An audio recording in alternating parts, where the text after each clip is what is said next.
स्वर्गीय बीपी कोइरालाको 38औं पुण्यतिथि रहेको छ र तिथिको अवसरमा हामीले नेपाली साहित्य र नेपाली राजनीतिमाथि अध्ययन गरिराख्नुभएका त्रिभुवन विश्वविद्यालयका 2 जना युवा उपप्राध्यापकहरू, अब युवा इन द सेन्स अफ तपाईको युएन वा नेपालको एजको डाइरेक्सनमा त आई थिंक उहाँहरुको क्रस भयो होला, तैपनि हाम्रो जुन न्यारेटिभ्समा चाहिँ उहाँहरु युवामै पर्नुहुन्छ।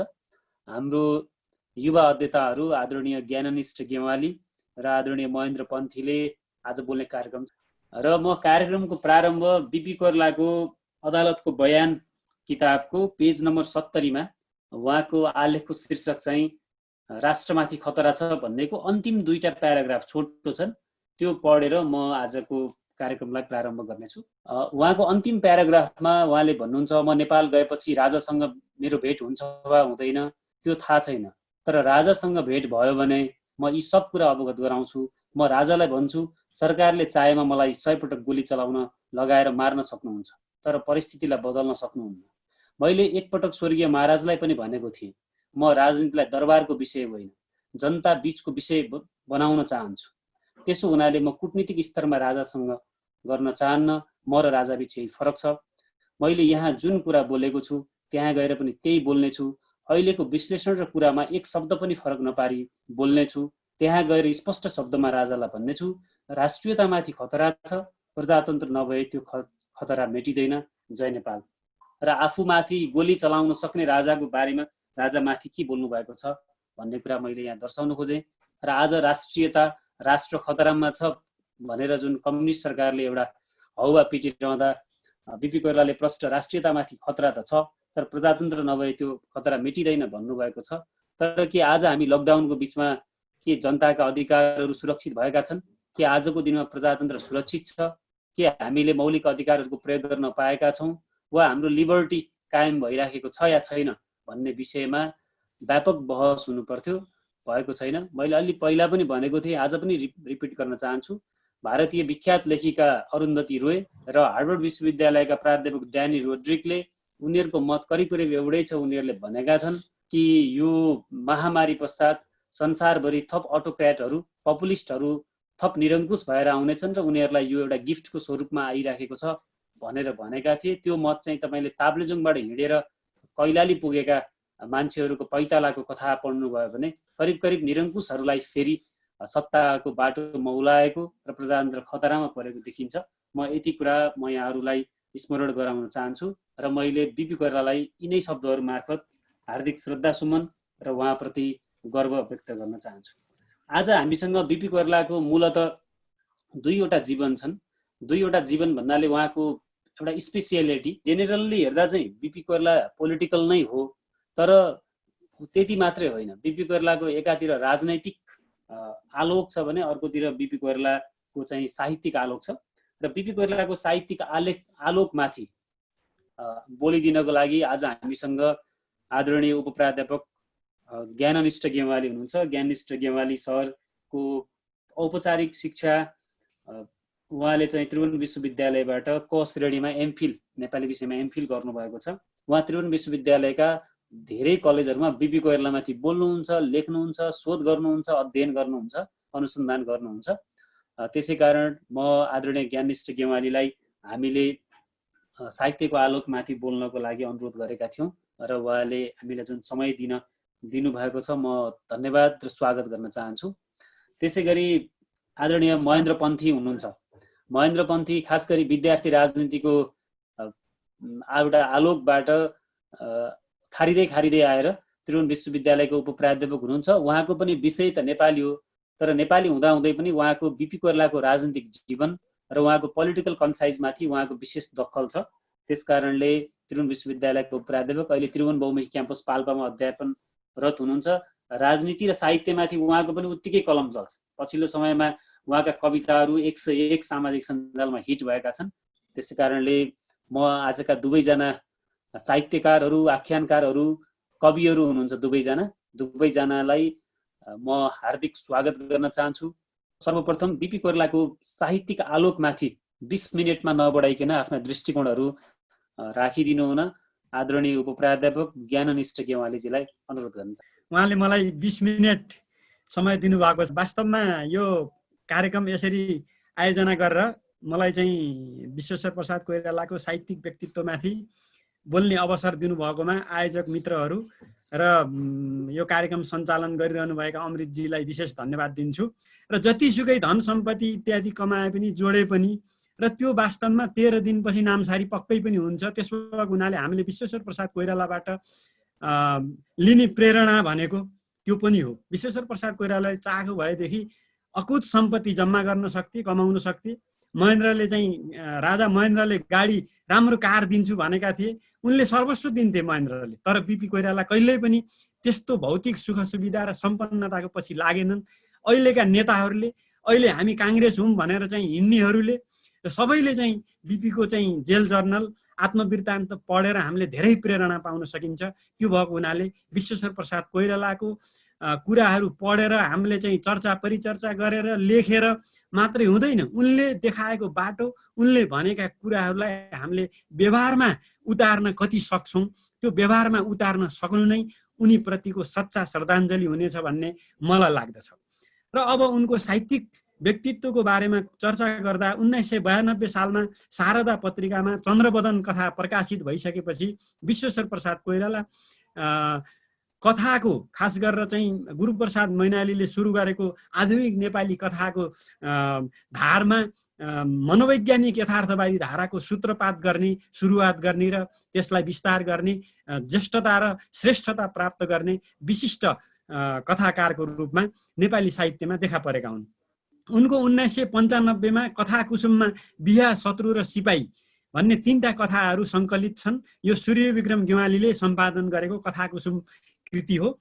र विश्वेश्वर प्रसाद कोइरालाका पछि दोषी चस्मा 2006 सालमा प्रकाशित भयो। 2039 सालमा श्वेत भैरवी कथा सङ्ग्रह 2टा गरेर 2टा कथा सङ्ग्रहहरू निस्के। र उपन्यासहरूमा 3 घुम्ती, सुम्निमा, नरेन्द्र दाई, मोदी आइन, हिटलर र यहुदी, बाबु आमा र छोरा 6वटा उपन्यासहरू प्रकाशित छन्। जेल जर्नल र आत्मवृत्तान्त उनको छुट्टै खालको कृतिको रूपमा चाहिँ देखिन्छन्। र तर पनि यसभित्र साहित्यिक विविधताले भरिपूर्ण भएका, साहित्यिक मिठासले युक्त भएका चिजहरू पनि हामीले पाउन सक्छौँ। त्यसो भएको हुनाले विश्वेश्वर प्रसाद कोइरालाले साहित्यको अध्ययन गरेको हुनाले, साहित्य सेवा गरेको हुनाले उनका भाषणहरूमा, उनका चिठीहरूमा, उनका विभिन्न किसिमका चाहिँ लेखहरूमा पनि साहित्यिक मिठास पाउन सकिन्छ, अलङ्कारिकता पाउन सकिन्छ। त्यस्तै गरेर उनले कविता पनि लेखेका छन्। उनका 12वटा कविताहरूको सङ्कलन विश्वेश्वर प्रसाद कोइरालाका कवितामा सङ्कलित छन् र उनका निबन्धहरू छन् केही जीवनी। उनले आफ्नै कृतिमाथि र पारिजातको शिरीषको फुलमा अनि अरू लगायतका केही कृतिहरूमा पनि आफ्ना समीक्षाहरू, आफ्ना दृष्टिकोणहरू राखेका छन्। त्यसो भएको हुनाले विश्वेश्वर प्रसाद कोइराला समालोचकका रूपमा पनि हामीले पाउन सकिन्छ। त्यस्तै उनले चिठी, अन्तर्वार्ता, भाषणहरू पनि उनका धेरै छन्। अघि अमृतजीले त्यो अदालतमा दिएको बयानको कुरा पनि चर्चा गर्नुभयो। त्यसमा पनि हामीले साहित्यिक मिठास पाउन सकिन्छ। त्यो साहित्यकार विश्वेश्वर प्रसाद कोइरालाको काव्यिक क्षमताको चाहिँ उदाहरण हो। त्यसो भएको हुनाले हामीले उनका साहित्यिक कृतिहरूको अध्ययन गर्दाखेरि र उनलाई समग्रमा चाहिँ हामीले एउटै वाक्यमा भन्नु पर्दाखेरि विश्वेश्वर प्रसाद कोइराला कुशल साहित्यकार हुन् र सफल राजनैतिक चिन्तक हुन्। किन भन्दा उनी राजनीतिमा सफल हुन्। उनले चाहिँ पछि गएर चाहिँ जेलमा परे, यद्यपि जेलमा परेसकेपछि विभिन्न किसिमका चाहिँ सङ्घर्षहरू झेल्नु पर्यो। 39 सालमा उनको मृत्यु भयो। तर पनि उनले आफूले जुन किसिमको चाहिँ उद्देश्य र अठोट लिएका थिए, त्यो अठोटमा चाहिँ उनी पूर्ण रूपमा चाहिँ समर्पित भएर अगाडि बढे। उनका ती चिजहरू चाहिँ उनका कथाहरूमा, अरू चिजहरूमा पनि हामीले पाउन सक्छौँ। अब म यति कथाको कुरा गरिसकेपछि अब उपन्यासतिर म लाग्छु। उनको उपन्यासमा 3 घुम्ती उपन्यास सबैभन्दा पहिले प्रकाशित भएको। त्यसमा इन्द्रमायाका 3 मोडहरू छन्, प्रेमिका, पत्नी र आमा। यो 3 किसिमका मोड, नारीका 3टा घुम्तीहरू छन् र यसमा आँखा र मनको हेराइ, प्रेमको धर्म, मूल तत्त्वको कुराहरू पनि गरिएको छ। र यहाँ मुख्य रूपमा चाहिँ लोकाचार र आन्तरिक वफादारका बारेमा बढी चर्चा गर्न सकिएको छ। किन भन्दा समाजले एउटा चाहेको छ, आन्तरिक विचार, आन्तरिक इच्छा, आन्तरिक चाहना, व्यक्तिको चाहना। अब विश्वेश्वर प्रसाद कोइरालाको चाहिँ मूल उद्देश्य भनेको समाजको भन्दा पनि व्यक्तिको चाहना, व्यक्तिको कुरा के छ, मनोवैज्ञानिक कोणबाट, मनोवैज्ञानिक पक्षबाट मान्छेले के सोचिरहेको छ, के इच्छा गरिरहेको छ, के उसको चाहिँ आन्तरिक तहको चाहिँ कुराहरूलाई खोतल्ने प्रयास गरेका छन्। र यसमा अस्तित्ववादी चिन्तन छ, नारी अस्तित्वको कुरा यसमा गरिएको छ। यसमा तीनवटा पात्रहरूका माध्यमबाट, एउटा पिताम्बर, रमेश र इन्द्रमायाका माध्यमबाट यो कुरा देखाउन खोजिएको छ। अब त्यस्तै सुम्निमा उपन्यास मैले एकदमै संक्षिप्तमा भन्छु, किन भन्दा मेरो समय थोरै भएको हुनाले मैले धेरै व्याख्या गर्न सक्दिनँ। यद्यपि प्रश्नहरू पछि आयो भने मैले त्यसको केही उत्तर दिउँला। अब सुम्निमा र सोमदत्तको चाहिँ मुख्य पात्रको रूपमा उनीहरू रहेका छन्। त्यहाँ भिल्ल युवक र पुलोमा सोमदत्तकी पत्नी छन् र यसमा खास गरेर समन्वयवादी चिन्तन पाइन्छ। बीपीको आर्य संस्कृति र किराँत संस्कृतिको समन्वयको प्रयास गरेका छन्। अनि नरेन्द्र राई उपन्यास उनको तेस्रो उपन्यास, त्यसमा नरेन्द्रकी पत्नी गौरी र नरेन्द्रकी प्रेमिका मुनरियाको त्रिकोणात्मक प्रेम छ र नियति निर्दिष्ट मान्छेको जीवनलाई यहाँ देखाउनु खोजिएको छ। नियति भनेको विश्वेश्वर प्रसाद कोइरालाले मान्छेले चाहेर मात्रै सबै कुरा हुँदैनन्, किन भन्दा नियतिले कसरी डोर्याइरहेको छ त्यो अनुसार मान्छे अगाडि बढ्छ भन्ने कुराहरू उनका कथामा पनि पाइन्छन्, उपन्यासमा पनि पाइन्छन्। र मोदी आइन उपन्यास अर्को उपन्यास हो, महाभारतको कथामा आधारित छ।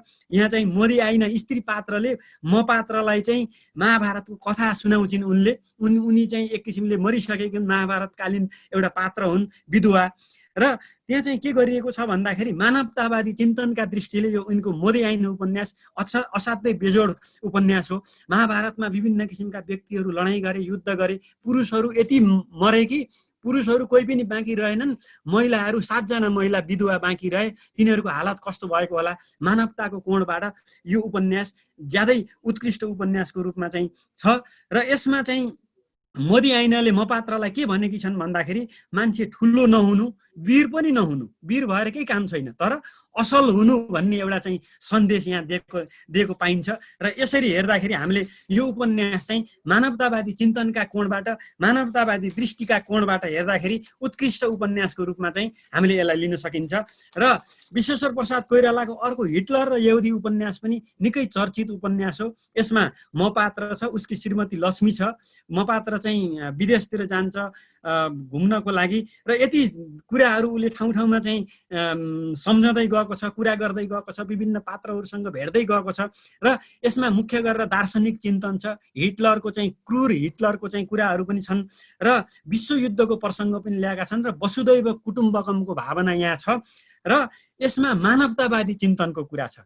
मान्छेले मान्छेलाई मान्छेको व्यवहार गर्नुपर्छ। हिटलरले 60,000 यहुदीहरूलाई चाहिँ एउटै ग्यास चम्बरमा राखेर मारिसकेपछि त्यहाँ मानवताको संहार भयो, मानवताको चाहिँ हिंसा भयो, मानवता भन्ने कुरा रहेन भन्ने सन्दर्भको कुरा छ। र यसभित्र अरू सन्दर्भहरू पनि धेरै छन्, मुख्य रूपमा यति छ। र अर्को बाबु आमा र छोरा भन्ने उपन्यास अर्को जटिल खालको कथावस्तुमा आधारित उपन्यास हो। यसमा नियतिको महत्त्वपूर्ण, नियतिवादी जीवन दृष्टिलाई महत्त्वपूर्ण रूपमा चाहिँ उठाइएको छ। वास्तवमा यहाँ एउटा उमा भन्ने नारी पात्र छ। ऊ नियतिवश यो चाहिँ उसमा बनारसमा ऊ चाहिँ त्यहाँ पुगेर शिवप्रसादसँग प्रेम विवाह गर्छ र गर्भधारण गर्छ। शिवप्रसाद भन्ने एउटा पात्र छ। पछि फेरि उसको के हुन्छ त भन्दाखेरि त्यतिकैमा शिवप्रसादको बाबुसँग विवाह हुन्छ। ल हेर्नुहोस् है कस्तो अचम्मको कुरा छ। शिवप्रसादसँग प्रेम विवाह हुन्छ सुरुमा र गर्भधारण गर्छ छोरासँग। अनि फेरि पछि गएर शिवप्रसादको बाबुसँग चाहिँ विवाह हुन्छ र छोरो जन्मन्छ उसको। अनि प्रेमको त्रिकोणात्मक सम्बन्ध छ। उसले चाहिँ आफ्नो प्रेमीलाई चाहिँ कुरा खोल्दिन, यस्तो किसिमको परिस्थितिमा ऊ चाहिँ प्रेमिका पत्नी र आमा बनेकी छ। यहाँ पनि नियतिले डोर्याएको मान्छे कहाँबाट कस्तो प्रसङ्गमा कस्तो परिस्थितिमा जान्छ भन्ने उनको नियतिवादी जीवन दृष्टिको सर्वोच्च प्राप्तिको रूपले चाहिँ यो बाबु आमा र छोरा उपन्यास उत्कृष्ट उपन्यासको रूपमा चाहिँ हामीले लिन सकिन्छ। अब मैले तपाईँहरूलाई 6वटा उपन्यास र विश्वेश्वर प्रसाद कोइरालाको संक्षिप्त जीवनीको बारेमा चर्चा गरिसकेपछि अब म चाहिँ अब आउँछु। 10 मिनट भइसकेछ मेरो समय, मैले समय पनि हेरेको छु। अनि अब म आउँछु जेल जर्नलतिर म आउँछु। समय रहेछ, मैले चाहिँ थोरै समयमा प्रयास गरिरहेको छु। अब जेल जर्नल उनको मृत्यु भइसकेपछि छापिएको कृति हो 2054 सालमा।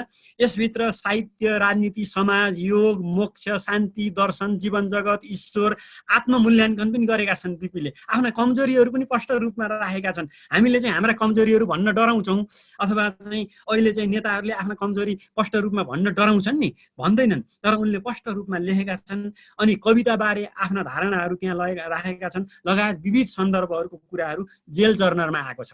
अब जेल जर्नल चाहिँ कतिपय मान्छेहरूले साहित्यिक छैन, गैर साहित्यिक कृति हो भनेर भनेको पनि पाइन्छ। जसले अध्ययन गर्दैन त्यसले भन्छ, हेर्नुहोस्, अब जसले अध्ययन गर्छ त्यसले के हो वास्तविक कुरा भन्छ। त्यसो भएको हुनाले कृतिभित्र के हो भन्ने कुरा हेर्नुपर्छ। विश्वेश्वर प्रसाद कोइरालाले आफ्नो जीवनमा के गरे, व्यक्तिगत रूपमा उनी को हुन् भन्दा पनि हामीले विश्वेश्वर प्रसाद कोइरालालाई व्यक्तिगत रूपमा नभेटेपछि उनको कृतिमा के छ त्यो आधारमा चाहिँ हामीले उनलाई मूल्याङ्कन गर्नुपर्ने हुन्छ, विश्लेषण गर्नुपर्ने हुन्छ। त्यसो भएको हुनाले उनले त्यहाँ कस्तो भनेका छन्, साहित्यिक मूल्यको दृष्टिले कति राम्रो छ। सन्तोषको अगेना अगाडि बसेर आङ तताउनु जस्तो भयो भनेका छन्। उनलाई कुनै कुनै ठाउँमा त्यो जेलभित्र बस्दाखेरि कहिलेकाहीँ त्यस्तो आनन्दको अनुभूति हुन्थ्यो अरे, सन्तोषको अगेना अगाडि बसेर आङ तताउनु। हेर्नुहोस् त कस्तो अलङ्कारिक अभिव्यक्ति छ। सन्तोषको अगेना, अगेनो भनेको अगेनो आगो बाल्ने ठाउँ, त्यसमा आङ तताउँदाखेरि कति मजा हुन्छ, कति आनन्द हुन्छ। हेर्नुहोस् त यो रूपक अलङ्कारको दृष्टिले कति महत्त्वपूर्ण छ। अनि कहिलेकाहीँ चरम निराशा भएको बेलामा, एकदम पीडा भएको बेलामा जेलभित्र उनले केही दिनका लागि हाम्रो सूर्य अस्त भयो। ल हेर्नुहोस् त, सूर्य अस्त भयो। मान्छेले चाहिँ जब पीडा हुन्छ, दुःख हुन्छ, बाहिर उज्यालो भएर मात्रै हुँदैन। यो साहित्यिक मूल्य र महत्त्वको दृष्टिले कति महत्त्वपूर्ण छ। त्यस्तै कष्टमय जीवन दुखी होइन, जीवनबाट आशाको लोप हुनु दुःख हो। ल हेर्नुहोस् त, मान्छेले दुःख पाएँ भनेर त्यो चाहिँ दुखी होइन अरे। हामीले आशावादी हुनुपर्छ, भविष्यप्रति विश्वास राख्नुपर्छ भन्ने चिन्तनको दृष्टिले कति महत्त्वपूर्ण पंक्ति छ यो। अनि अर्को त्यस्तै छ, उनले संस्कृत भाषाप्रति पनि यति माया गरेका छन्, यति मोह गरेका छन्। हामीले संस्कृत पढेको मान्छे टपरे विद्या यस्तो उस्तो संस्कृत भाषालाई हटाउनुपर्छ भन्छन् कतिपय व्यक्तिहरूले। बिचमा त संस्कृत पढेकाहरूलाई चाहिँ मार्ने, झुन्ड्याउने, जनै काट्दिने इत्यादि पनि गरे केही राजनीतिक पार्टीहरू, त्यसो गर्नेहरूले। तर बिपीले के भन्नुभएको रहेछ त भन्दाखेरि, मेरो आफ्नो भाषाको सुधार र त्यसमा सशक्तता ल्याउनको लागि संस्कृत ग्रन्थहरूको अध्ययन मेरा लागि जरुरी छ।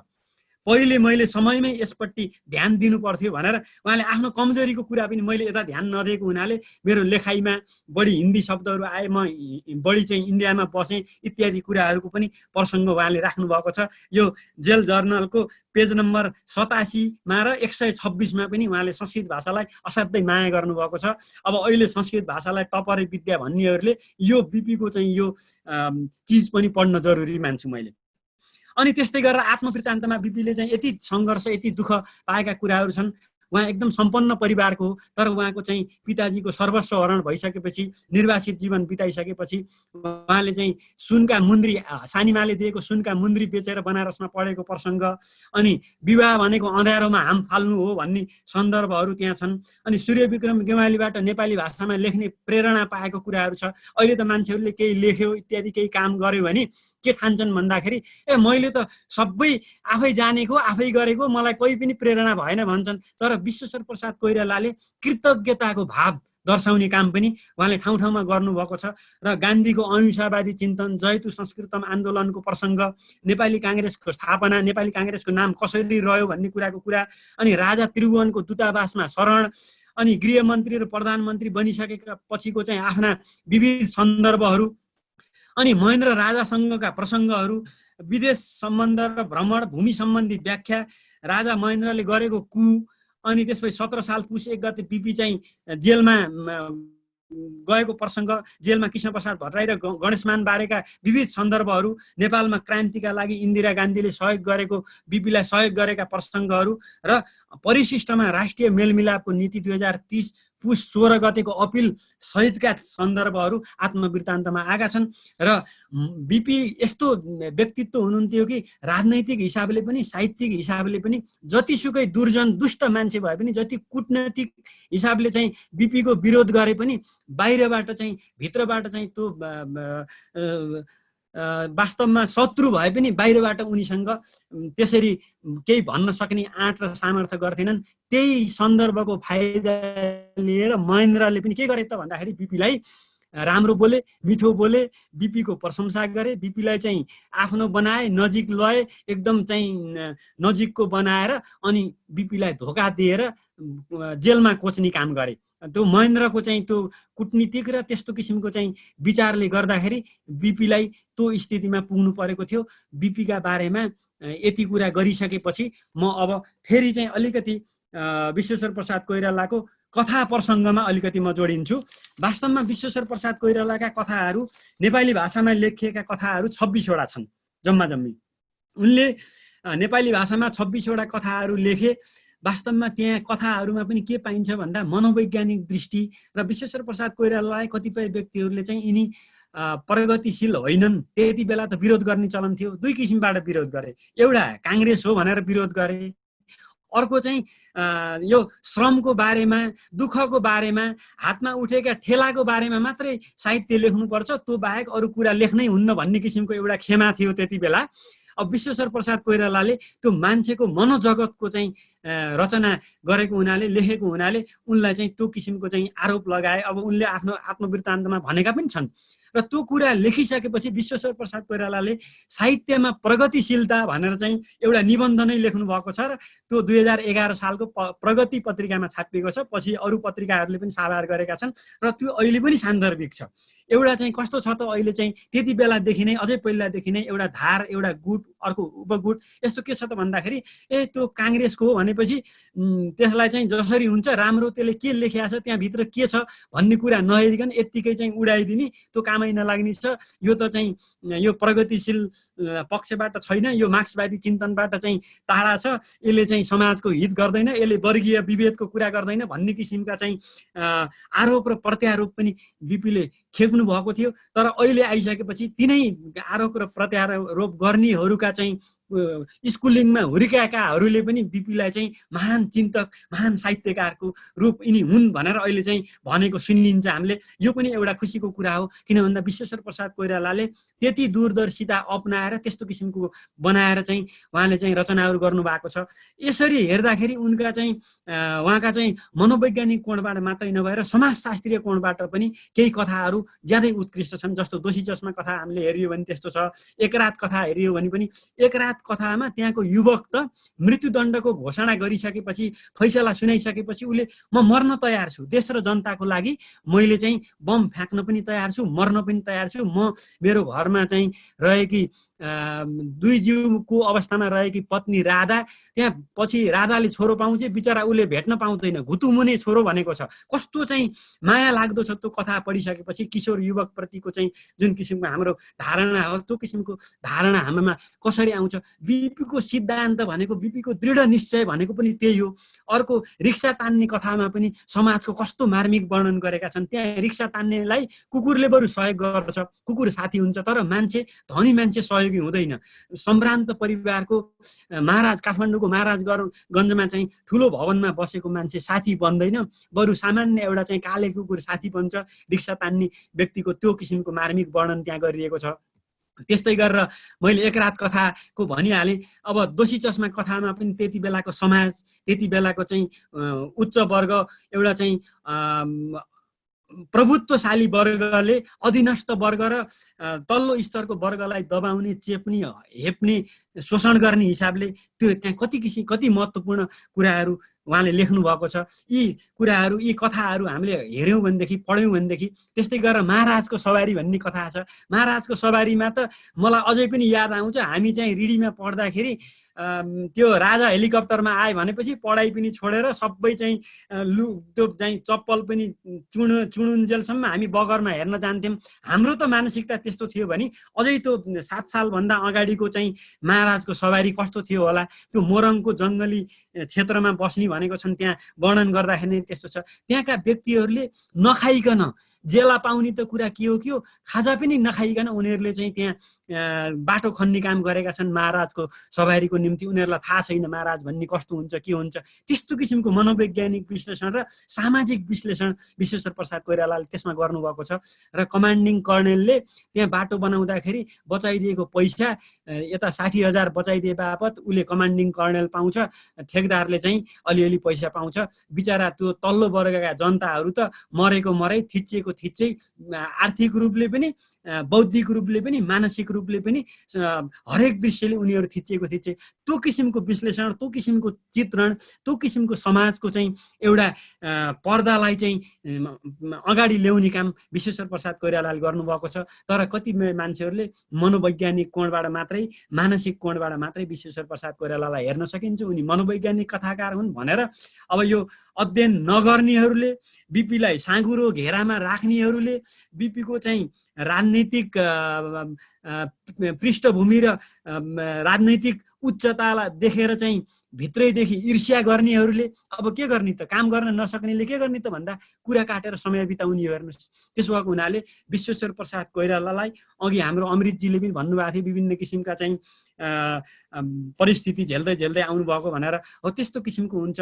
र शत्रु कथा हेऱ्यो भनेदेखि शत्रु नभएको कोही पनि हुँदैन भन्ने कुरा छ क्या त्यहाँ। हेर्नुहोस् त, अजात शत्रु कोही पनि हुँदैन भन्ने हामीले पढेको हो। त्यो शत्रु कथा सायद यहाँहरूले पनि पढ्नुभयो होला, दोषी चस्मा कथा। कस्ता किसिमका चाहिँ महत्त्वपूर्ण कुराहरू छन्, उहाँले त्यो किसिमको चाहिँ प्रस्तुति गरेर नेपाली साहित्यलाई ठुलो गुण लगाउनु भएको छ। खास गरेर मूल रूपमा चाहिँ कथा र उपन्यासका माध्यमबाट नेपाली साहित्यलाई ठुलो ऋण लगाउनु भएको छ। उहाँले दिएका सन्देशहरू, उहाँले दिएको साहित्यिक विचारधारालाई हामीले मुखले भनेर मात्रै होइन, मुखले चर्चा परिचर्चा गरेर मात्रै होइन, हामीले व्यवहारमा उतार्नुपर्छ।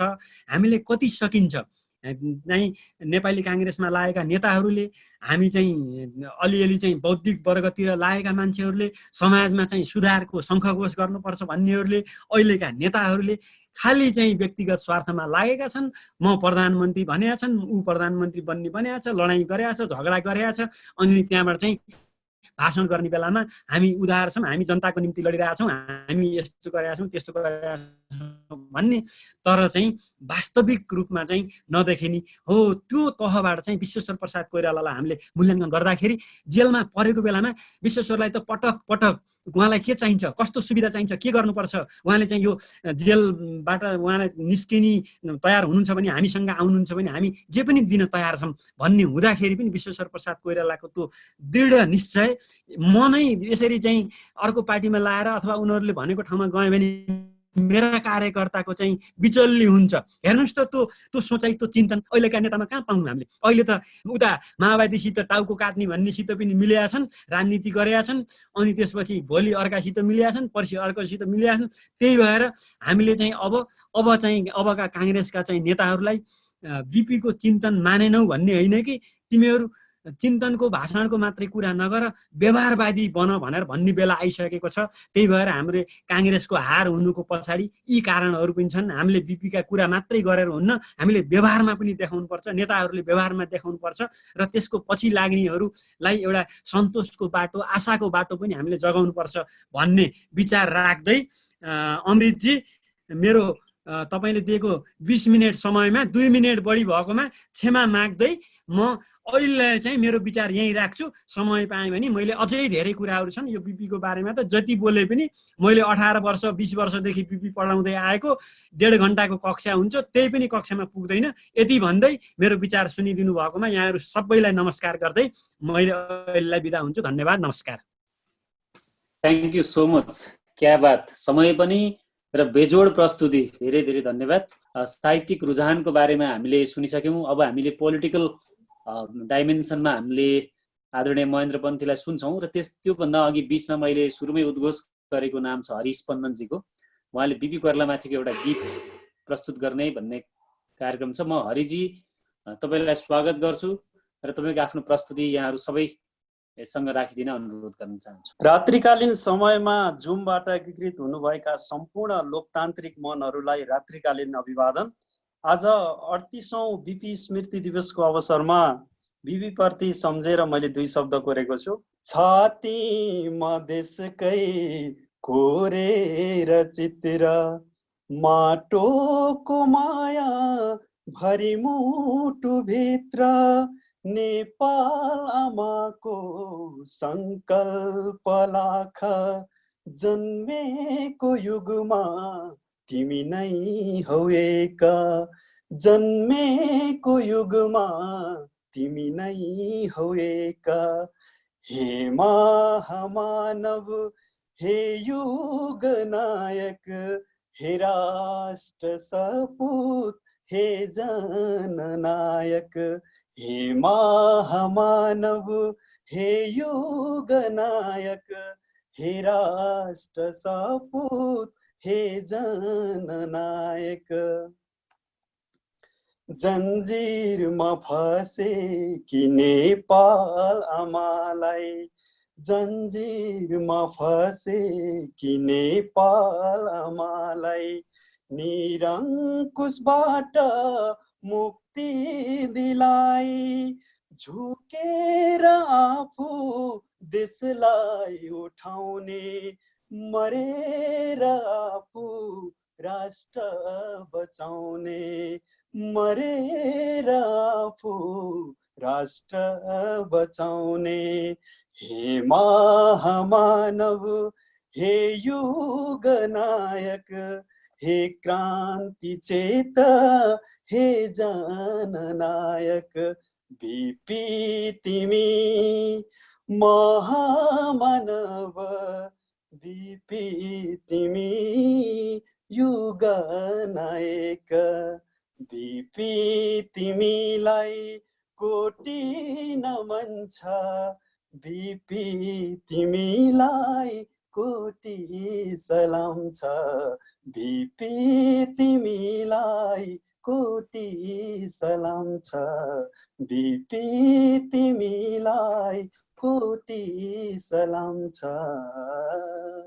जुन झङ्कार पैदा गरिदिनु भयो यहाँप्रति धेरै धेरै आभारी छौँ। सबैको तर्फबाट धेरै धेरै धन्यवाद, एकमुष्ट धन्यवाद। अब अर्का वक्ता आदरणीय महेन्द्र पन्थीको पालो आएको छ। बिपीले भन्नुहुन्छ म क्रान्तिवादी हुँ, आतङ्कवादी होइन, विरोधको कुनै शान्तिपूर्ण वैधानिक उपाय नभएर क्रान्तिको सिद्धान्तलाई अपनाउनु परेको हो भनेर बिपीले भन्नुभएको कुरा म यहाँहरू सबैलाई स्मरण गराउन चाहन्छु। र सँगसँगै आज केपी ओलीको सत्ता रहँदा बिपीको एउटा भनाइ जबरजस्त छ, हाम्रो प्रजातान्त्रिक लडाइँ सिद्धियो भन्ने होइन, जनताले जबसम्म अधिकार पाउँदैनन् तबसम्म त्यो लडाइँ कायम रहन्छ, हामीले आफ्नो अडान छोडेका छैनौँ, सङ्घर्षको स्थिति प्रजातान्त्रिक अधिकार नभएकोले पैदा भएको हो भनेर बिपी कोइरालाले त्यो बेला जे भन्नुभएको थियो आज पनि त्यो शाश्वत छ, जीवन्त छ, अमर छ।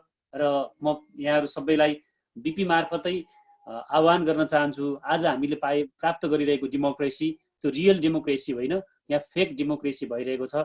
हामी सबै रियल डेमोक्रेसीको लडाइँ लड्न बाँकी नै छ भन्ने लाग्छ भन्ने आफ्नो अनुभूति सेयर गर्दै अब 20 मिनट नबढाई आफ्नो दृष्टिकोण पेश गर्न आदरणीय महेन्द्र पन्थी, उपप्राध्यापक त्रिभुवन बहुमुखी क्याम्पस तानसेन पाल्पा।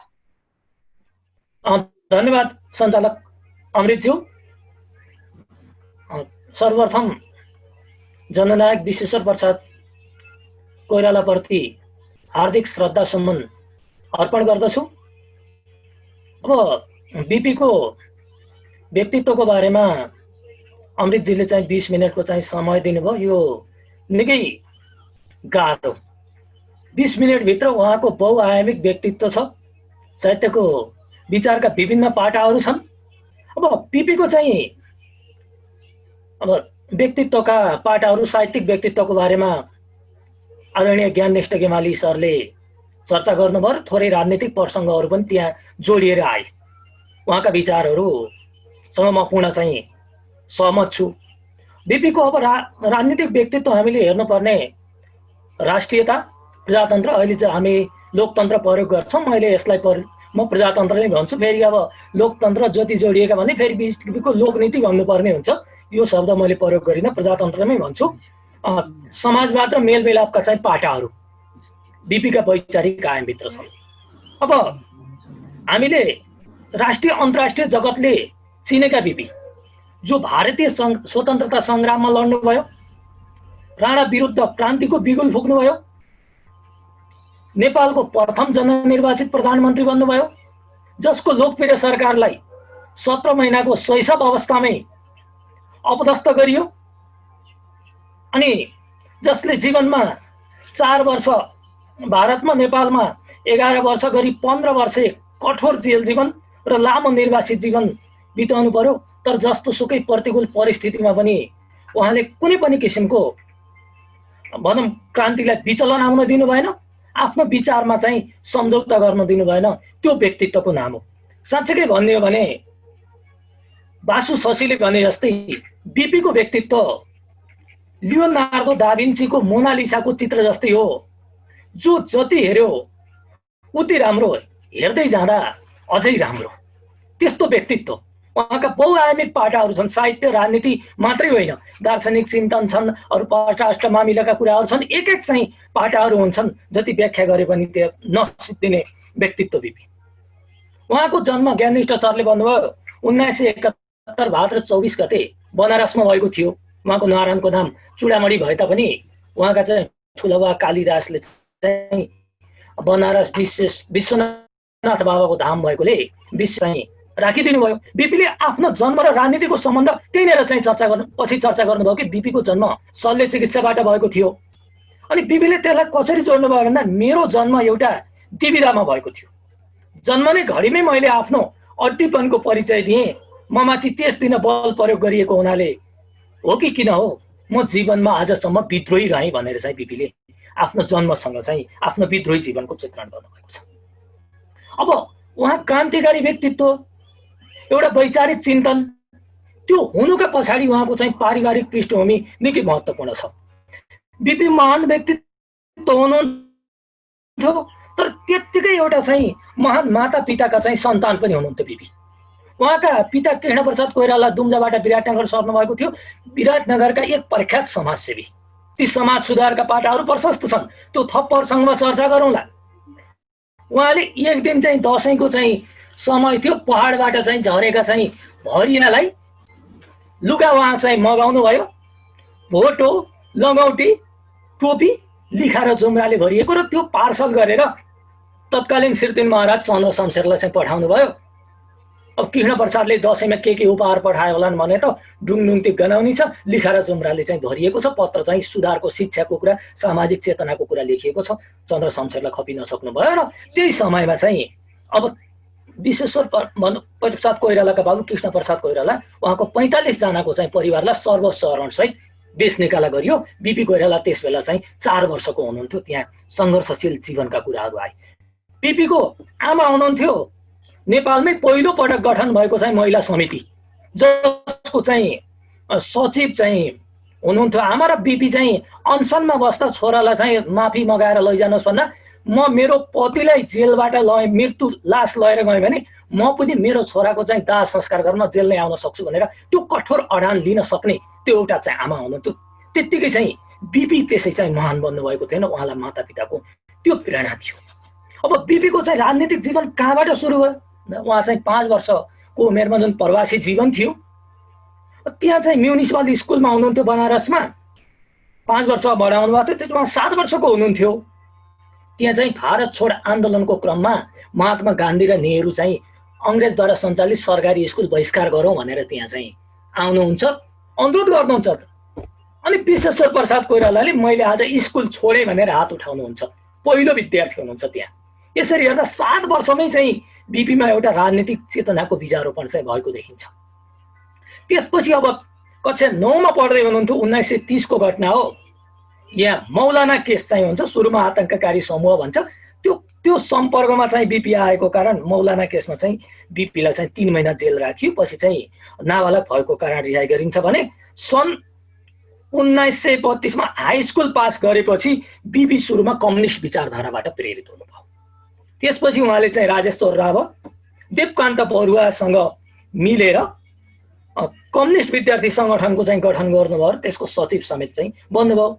सुरुमा कम्युनिस्ट विचारधाराबाट प्रभावित हुनु, तर त्यता चाहिँ कम्युनिस्टको जननी भनिने चाहिँ सोभियत सङ्घमा चाहिँ स्टालिन र ट्राटस्की बीचको चाहिँ द्वन्द्व थियो। स्टालिनले ट्राटस्की समर्थकहरूलाई मनपरी ढङ्गले चाहिँ सफाई गरिएका निर्मम तरिकाले। यता फेरि भारतमा चाहिँ स्वतन्त्रता सेनानी गान्धीको नेतृत्वमा अहिंसात्मक आन्दोलन चलिरहेको बिपी त्यो गान्धीको विचारतिर चाहिँ आकृष्ट हुनुभयो र अब चाहिँ भारत छोड आन्दोलन गान्धीकै नेतृत्वमा थियो, त्यतातिर चाहिँ सरिक हुनुभयो। अनि गान्धीमा सम्पर्क आइसकेपछि उहाँ चाहिँ भारतीय समाजवादी नेता जयप्रकाश नारायण, डाक्टर राम मनोहर लोहियासित सम्पर्क भई भारतीय सोसियलिस्ट पार्टीमा चाहिँ आबद्ध चाहिँ पनि हुनुभएको चाहिँ देखिन्छ। किनभने भारतीय स्वतन्त्रता सङ्ग्राममा किन सरिक हुनुभयो भन्दा अङ्ग्रेजकै निगाहमा टिकिरहेको चाहिँ नेपालको राणा जबसम्म राणा अङ्ग्रेजलाई हटाउन सकिँदैन राणाहरू पनि हट्न सक्दैनन् भन्ने निष्कर्ष निकाल्नु भयो र भारत छोड आन्दोलनको सुरु 1942 मा चाहिँ बीपीलाई चाहिँ गिरफ्तार गरियो। जो बीपी चाहिँ 1945 मा छुट्नुभयो। बीपी 45 मा चाहिँ छुट्नु एक दिन अघि उहाँको पिताजी कृष्ण प्रसाद कोइरालाको काठमाडौँको जेलमा चाहिँ निधन भएको थियो। यी चाहिँ घटनाहरू। अब नेपाली राजनीतिको प्रसङ्गमा के भने नेपाली राजनीति भारतीय भूमिबाटै सुरु हुन्छ, विशेष गरी बनारसबाट।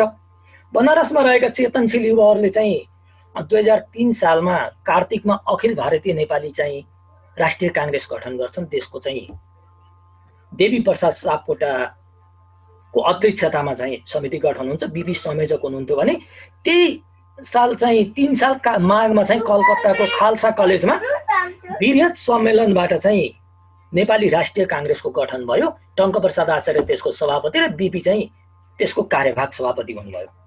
अनि 2003 मा चाहिँ विराटनगरमा मजदुर आन्दोलन चल्यो। त्यही सिलसिलामा बीपी, गिरिजाप्रसाद कोइराला, तारिणी, मनमोहन अधिकारी सहित चाहिँ उहाँ 3 साल चैत्र 12 गतिमा मजदुर आन्दोलनको सिलसिलामा गिरफ्तार हुनुभयो। नेपालको पहिलो गिरफ्तारी बीपीको त्यहाँनिर हुन्छ भने 2000 उहाँ 6 महिनापछि छुट्नुभयो। फेरि मोहन शमशेर, पदम शमशेरपछि मोहन शमशेर प्रधानमन्त्री हुन्छन्। 6 सालमा बीपी चाहिँ गिरफ्तार हुनुहुन्छ। जेलको कठोर यातनाका कारण उहाँ चाहिँ अनसन बस्न बाध्य हुनुहुन्छ। 29 दिनसम्म चाहिँ उहाँ अनसन बस्नुभयो। अब त्यो अनसन बस्दा उहाँको अनसन तोडाउन चाहिँ भरमग्दो प्रयास भयो। उहाँले त्यसको सूचना बाहिर पुर्याइसक्नु भएको थियो। अनि अन्तर्राष्ट्रिय रूपमा पनि विरोध भयो। अनि उहाँको हडताल तोडाउन अनेक प्रयास भए। उहाँको आमा चाहिँ पनि बोलायो, आमाले चाहिँ मान्नु भएन। पछि उहाँलाई बाध्य भएर मोहन शमशेरले चाहिँ रिहा गरे र पछि चाहिँ बोलाएर भने रिहाई गरेपछि तिमीले प्रधानमन्त्रीको चाहिँ पद ताकेको होला, श्री 3 को पद यहाँ लेख्नुपर्छ भनेर पुरपुरो भनेर बीपीले त्यतिखेर सङ्केत गर्नुभएको थियो। अब पुरपुरोमा चाहिँ लेखेर शासन गर्ने चाहिँ दिन चाहिँ गए भनेर चाहिँ त्यतिखेर चाहिँ यो प्रजातान्त्रिक जनअभिमतको चाहिँ कुराहरू चाहिँ गर्नुभएको चाहिँ थियो बीपीले भने 2006 साल चैत्र 7 गते कलकत्ताको टाइगर सिनेमा हलमा नेपाली राष्ट्रिय काङ्ग्रेस र नेपाल प्रजातन्त्र काङ्ग्रेसको एकीकरणबाट नेपाली काङ्ग्रेसको स्थापना भयो 6 साल चैत्र 27 गते। त्यसमा चाहिँ मातृका प्रसाद कोइराला सभापति हुनुहुन्थ्यो। महेन्द्र विक्रम शाह जो राजा तत्कालीन युवराजको नामसँग मिल्छ तर जुम्ली राजाका छोरा हुन्, उनी त्यसको महामन्त्री भयो भने त्यो पार्टीको चाहिँ घोषणापत्र जुन हामीले नेपाली काङ्ग्रेसको चाहिँ घोषणापत्र 2007 भन्छौँ बीपीले तयार गर्नुभयो। अनि त्यसपछि नेपाली काङ्ग्रेसले चाहिँ नेपालमा चाहिँ वर्गीय सम्मेलनबाट असोज 11 बाट नेपालमा क्रान्तिको चाहिँ घोषणा गर्छ। देशभरि क्रान्तिको बहार हुन्छ। अनि त्यसपछि त्यस बीचको म अलिकति घटनाक्रमलाई चाहिँ जोड्छु कि बीपीको योजना थियो राजा त्रिभुवनलाई धनकुटा वा पाल्पा चाहिँ लगेर चाहिँ नेपाल भित्रैबाट चाहिँ समानान्तर सरकार गठन गरेर चाहिँ राणा विरोधी आन्दोलन गर्ने। पाल्पा पनि आउनुभएको थियो, रुद्र शमशेर तत्कालीनबाट आएका रुद्र शमशेरले उहाँलाई सहयोग पनि गरेका थिए। तर के भयो भने भारतीय योजनामा भारत के चाहनु रहेछ भन्दा त्यसको जस नेपाली जनताले चाहिँ क्रान्ति मचाइरहेको भए पनि त्यसको जस आफूले लिन चाहन्थ्यो। अनि चाहिँ षड्यन्त्रपूर्वक ढङ्गले राजा त्रिभुवनलाई चाहिँ भारतीय राजदूतावासमा कार्तिक 21 गते चाहिँ राजदूतावासमा शरण जान्छन्। अनि चाहिँ उनी दिल्ली गए। त्यसपछि चाहिँ बीपीको नेपालभित्रै चाहिँ क्रान्ति सुरु गर्ने चाहिँ भन्नाले क्रान्तिको व्यवस्थापन गर्ने सुरु त नेपालभित्रै भएको थियो। त्यो योजना चाहिँ अधुरो रहेर चाहिँ दिल्ली सम्झौता नेपाली काङ्ग्रेसको अथवा बीपी कोइरालाको इच्छा विपरीत हुन पुग्यो। तर पनि त्यसलाई स्वीकार्ने व्यवस्था थियो, किन भन्दा भारतसँग दरबारसँग राणासँग एकैचोटि नेपाली काङ्ग्रेसले लड्ने अवस्था थिएन। त्यसमा सम्झौता चाहिँ गर्नुपर्ने भयो र 7 सालमा चाहिँ फागुन 7 गते चाहिँ प्रजातन्त्रको घोषणा भयो। त्यसपछि बीपी चाहिँ त्यो अन्तरिम सरकारको राणा काङ्ग्रेस संयुक्त मन्त्रीमण्डलमा चाहिँ गृहमन्त्री हुनुभयो। तर राणाहरू चाहिँ अब त्यो परिवर्तनलाई स्वीकार गर्ने अवस्थामा थिएनन्।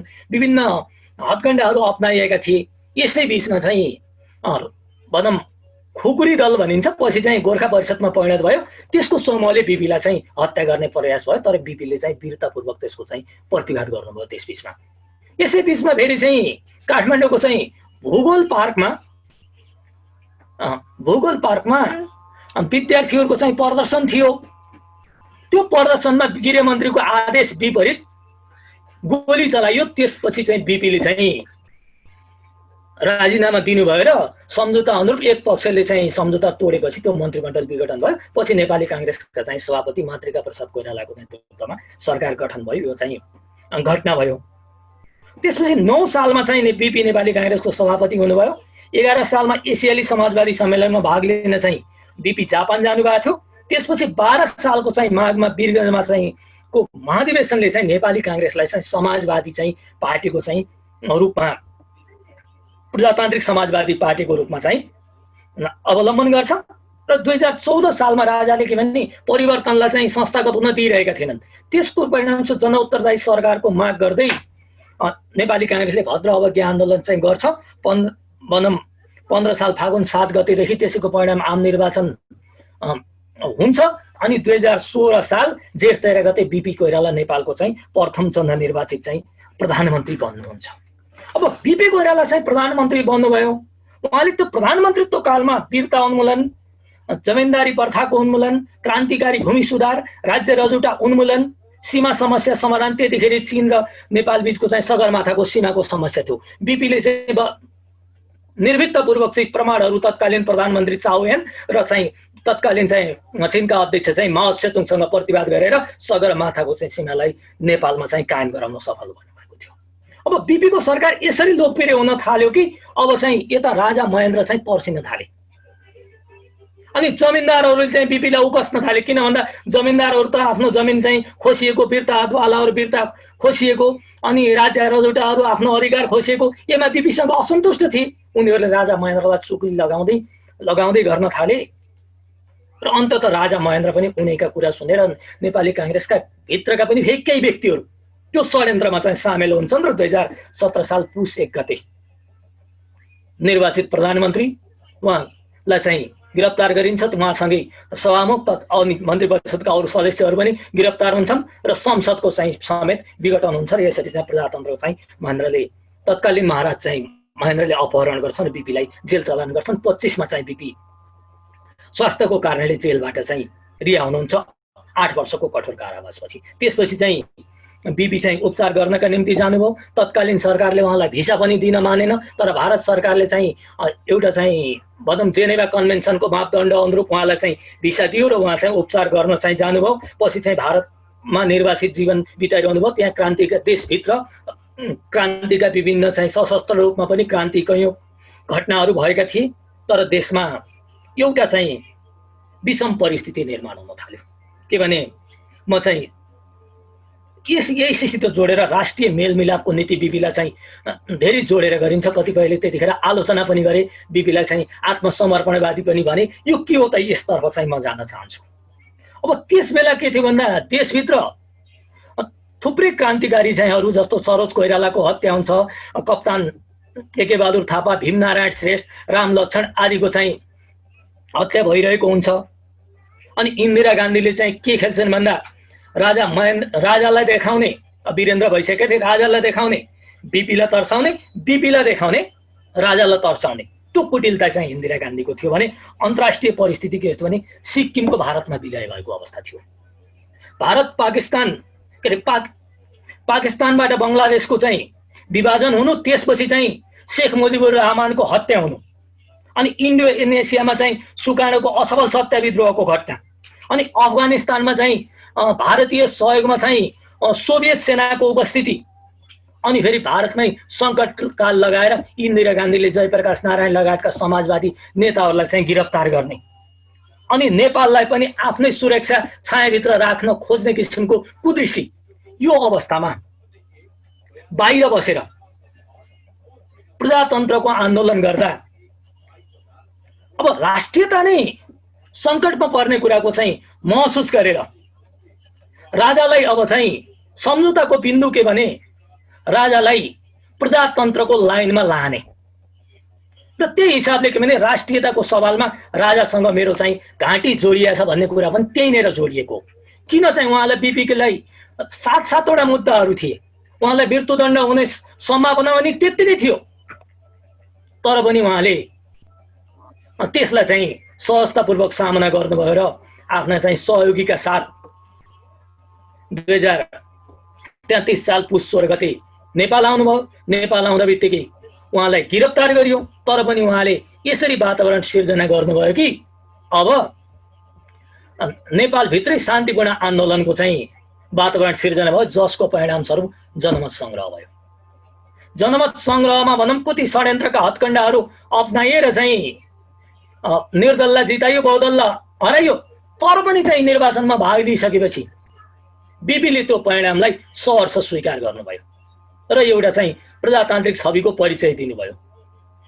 कतिले चाहिँ विरोध पनि गरे, तर के पनि त्यो विरोध गरेर त्यो प्रतिवाद गर्ने र त्यतिखेर क्रान्तिलाई पार लाग्न सक्ने अवस्था थियो कि थिएन, त्यो कुरालाई बिपीले चाहिँ गहन रूपले चाहिँ विश्लेषण गर्नुभयो र त्यो चाहिँ परिणामलाई चाहिँ स्वीकार चाहिँ गर्नुभएको चाहिँ देखिन्छ। यी चाहिँ विभिन्न चाहिँ बिपीसँग जोडिएका घटनाक्रमका कुरा आयो।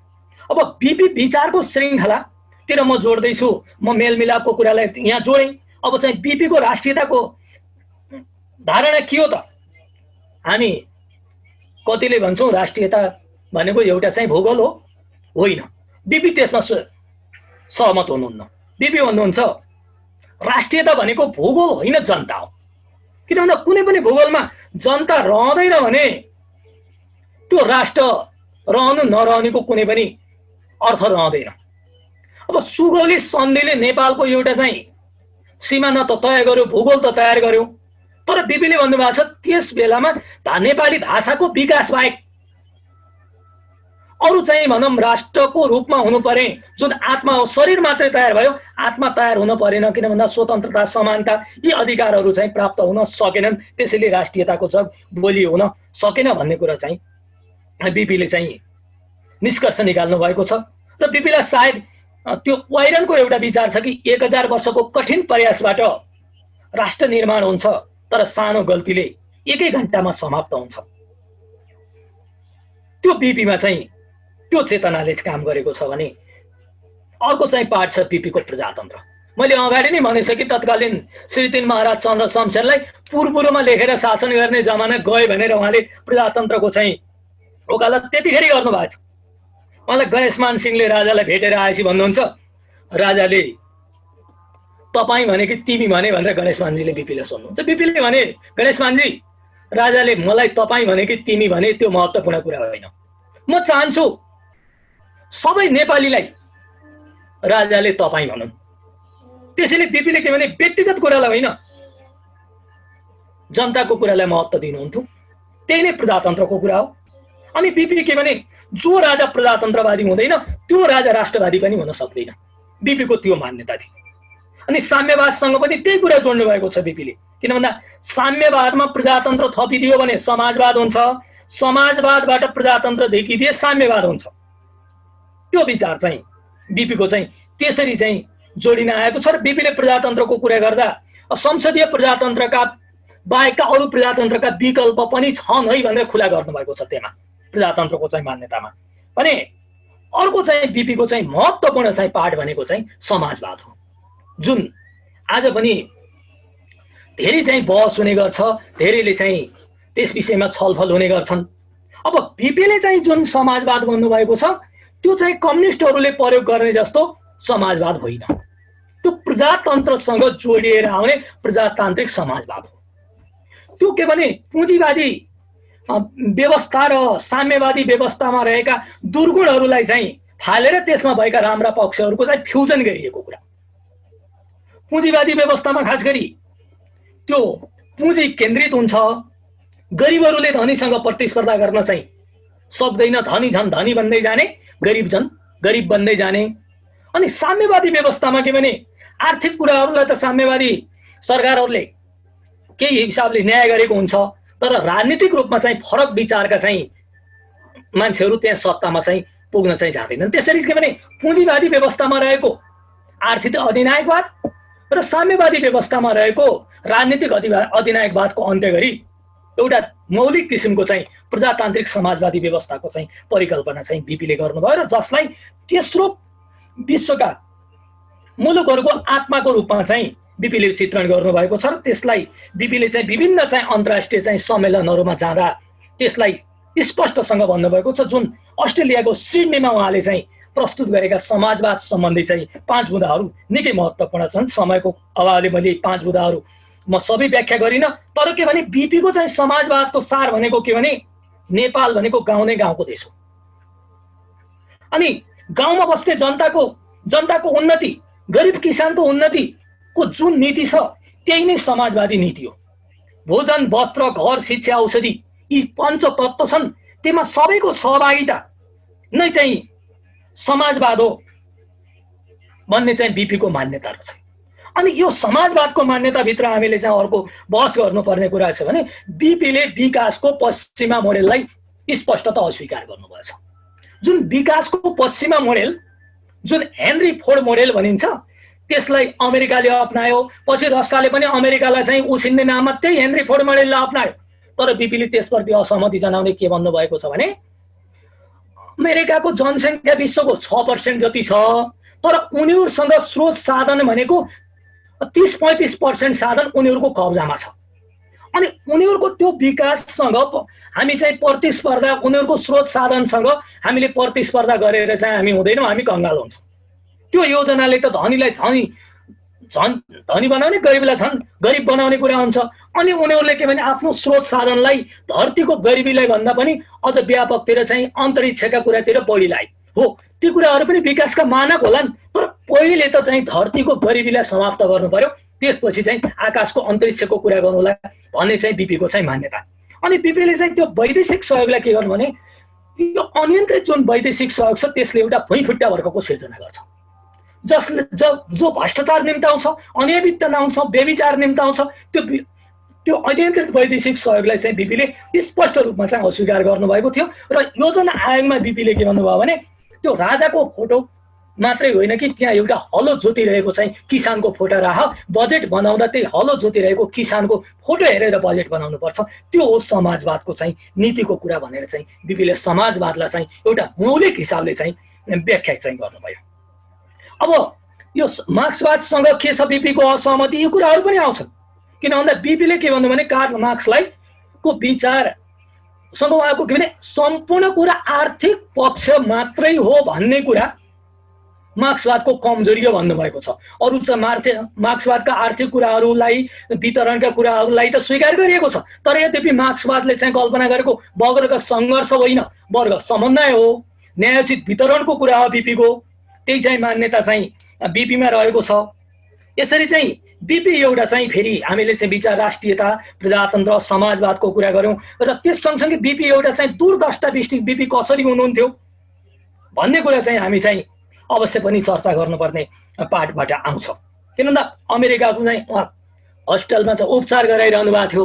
त्यहाँ डक्टरले चाहिँ सोधे, बीपी तपाईँ नेपालको प्रधानमन्त्री भए त यस्ता धेरै अस्पतालहरू बनाउनुहुन्थ्यो होला लामो समय प्रधानमन्त्री रहिरहँदा। बीपीले भन्नुभएको थियो, होइन, म यस्ता ठुला अस्पतालको पक्षमा छैन, म त चाहन्छु नेपाली जनता अस्पतालमा चाहिँ जान नपर्ने अवस्थाको सिर्जना होस्। अर्थात् 80-90% रोगहरू त खाने पानीको कारणले लागेर रहेछन्। त्यसैले के भने सबै नेपालीलाई चाहिँ स्वस्थ खानेपानी पुर्याउनु, अनि भनौँ पोषण सहितको चाहिँ खाद्यान्नहरू पुर्याउनु, पौष्टिक आहार पुर्याउनु, त्यसबाट चाहिँ अस्पतालमा जानुपर्ने अवस्था हुँदैन कि बिरामी नहुने किसिमको चाहिँ वातावरण सिर्जना गर्छु। त्यो मौलिक किसिमको चाहिँ बीपीमा चाहिँ विचार थियो।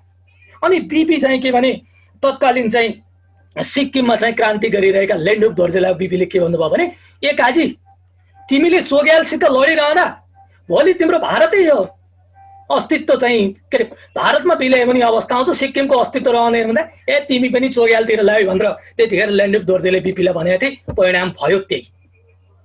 न लेन्डुपले बुझे न चोग्यालले बुझे, किन भन्दा उनले अन्तर्राष्ट्रिय सम्बन्धहरू विकास गर्न खोजे चोग्यालले पनि, तर जनतासँग मिलेर जानुपर्छ भनेर जनताको चाहिँ अभिमतसँग चाहिँ आत्मसात गर्ने कुरा चोग्यालले पनि गरेका थिएनन्।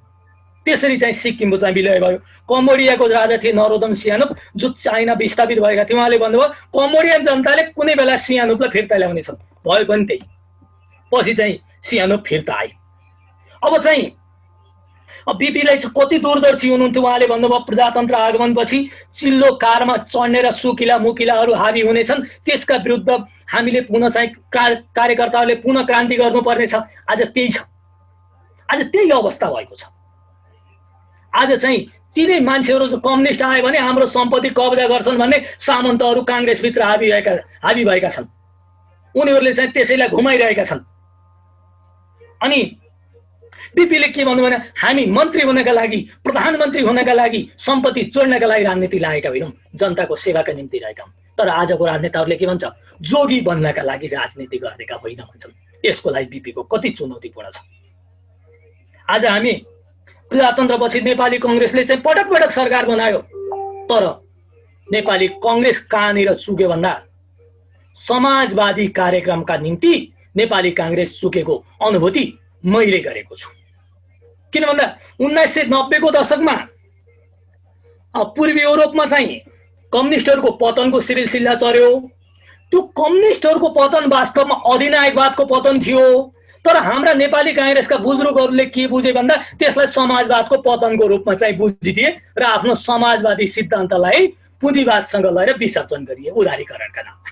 अनि उद्योग धन्दाहरू धमाधम समाप्त गर्ने, अनि शिक्षामा निजीकरण गर्ने, स्वास्थ्यमा निजीकरण गर्ने, यी सिलसिलाहरू चाहिँ चलाए नेपाली काङ्ग्रेस। त्यहाँनिर चुक्यो। पहिलो पटक चाहिँ कम्युनिस्ट भएको आरोप लाग्छ कि भनेर चुक्यो। पछिल्लो फेरि 65-63 पछि के चुक्यो भन्दा अब त हामी कम्युनिस्ट भन्दा कम क्रान्तिकारी भइन्छ कि भनेर आफूले वनविस्थापना कालदेखि अवलम्बन गरेको विचारधारालाई कम्युनिस्टको पाउमा लगेर नेपाली काङ्ग्रेसले चाहिँ विसर्जन चाहिँ गर्यो। कोहीले क्रान्तिकारी भन्ने नाममा, फेरि कोहीले चाहिँ क्रान्तिकारी देखिन्छ कि भन्ने नाममा चाहिँ नेपाली काङ्ग्रेसले चाहिँ त्यसरी चाहिँ गरेको छ। आज चाहिँ नेपाली काङ्ग्रेसका नेताहरू भन्नुहुन्छ हामीले एक थरीले बन्दुक थमाइरहँदा हामीले पासपोर्ट थमायौँ, हामीले गौरव गऱ्यौँ। एक थरी चाहिँ अर्थमन्त्रीले भन्नुहुन्छ यति हजार युवालाई चाहिँ विदेश पठाइनेछ, विदेश जानु हुँदैन भन्ने कुरा पनि होइन अहिलेको विश्वमा। तर नीतिकै रूपमा विदेश पठाउने अनि नीतिकै रूपमा पासपोर्ट ल्याउने, पासपोर्ट दिने युवाहरूलाई, त्यो नीति सर्वथा चाहिँ गलत नीति छ। कतिले चाहिँ प्रश्न गर्नुहुन्छ अहिले बिपी बाँच्नु भयो, अहिले चाहिँ बिपीले पनि त्यही निजीकरणलाई चाहिँ मान्नुहुन्थ्यो। यो वाहियात तर्क हो। उही चाहिँ एकचोटि चाहिँ केपी ओलीले चाहिँ भन्नुभएको थियो बिपी बाँच्नु भएको भए एमाले हुनुहुन्थ्यो, यो भने जस्तै तर्क हो।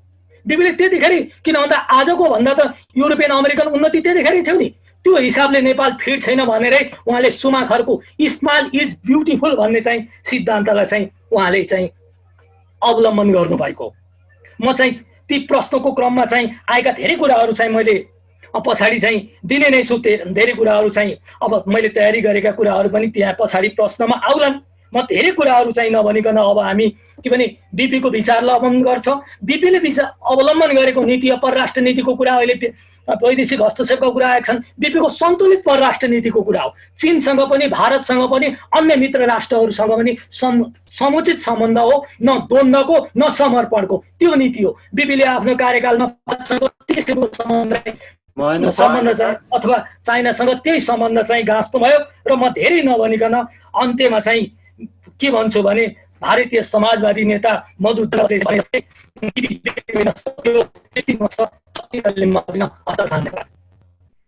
भेरी प्राउडली स्पिकिङ कि आज हाम्रा दुईजना युवा प्राध्यापकहरू हामीले पायौँ र उहाँहरूले यति धेरै यति मिहिन ढङ्गले मलाई लाग्छ मेरो आफ्नो विद्यार्थी राजनीतिको सिलसिलामा थुप्रै विषयका राम्रै कार्यक्रमहरूमा उपस्थित भएर सुनेको छु, तर कमै मात्रै ठाउँमा सुन्न पाइन्छ कि यति धेरै मिहिन ढङ्गले बिपीको साहित्यमाथि र राजनीतिमाथि यो टाइममा यति समयको फ्रेमभित्र र यति ग्लोबल यति चाहिँ दैविक जुन प्रवचन तपाईँहरू दुवैजनाले गरिदिनु भयो।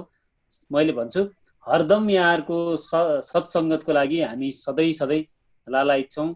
यहाँहरूलाई धेरै धेरै धन्यवाद दिएँ। मैले केही प्रश्नहरूको निमित्त आह्वान गरेको थिएँ। हुन त बिपी कोइराला माथिको प्रश्न उत्तर त्यति जायज त पक्कै होइन, तैपनि अध्येताहरूलाई उहाँहरूले कसरी हेर्नु भएको छ भनेर प्रश्न सोध्न त सकिन्छ नै, तर पनि उहाँहरूले धेरै कुरा प्रस्ट्याउनु भएको छ।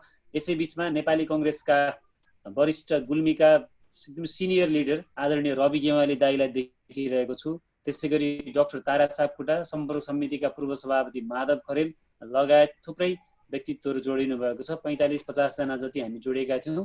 अहिले सम्भवतः अझै पनि 40-42 जना आदरणीय सर म्यामहरू साथीहरू हुनुहुन्छ। म यहाँहरू सबैलाई फेरि स्वागत गर्न चाहन्छु र आज प्रश्नको लिस्ट त्यति धेरै छैन। ओम दाईले भयो मलाई सङ्केत गरिदिनु होला। पहिलो प्रश्नको लागि आदरणीय कृष्ण गौतम सरलाई अनुरोध गरेँ। हस् ल, थ्याङ्क यू अमृत सर। मैले अघि नै हजुरले भनेकै सन्दर्भमै हो, प्रश्न त के सोधाइ भयो, यति राम्रो धारावाहिक, यस्तो चाहिँ यहाँबाट आनन्द आउने मिठासपूर्ण एकदम ओजस्वी तेजस्वीपनले भरिपूर्ण भएर मित्रहरूले प्रस्तुति दिनुभयो। धेरै धेरै आभारी छौँ हामी सबैजना। सम्पूर्ण यहाँ उपस्थित हाम्रो रवि गेवाली दाजु भन्छु, सँगै फेरि याद आयो उही गुल्मीमा मैले कार्यालय सचिव भन्दाखेरिको उहाँको त्यो नेतृत्व सम्झना आयो। सबैलाई नमन गर्न चाहन्छु आजको विशेष दिनमा।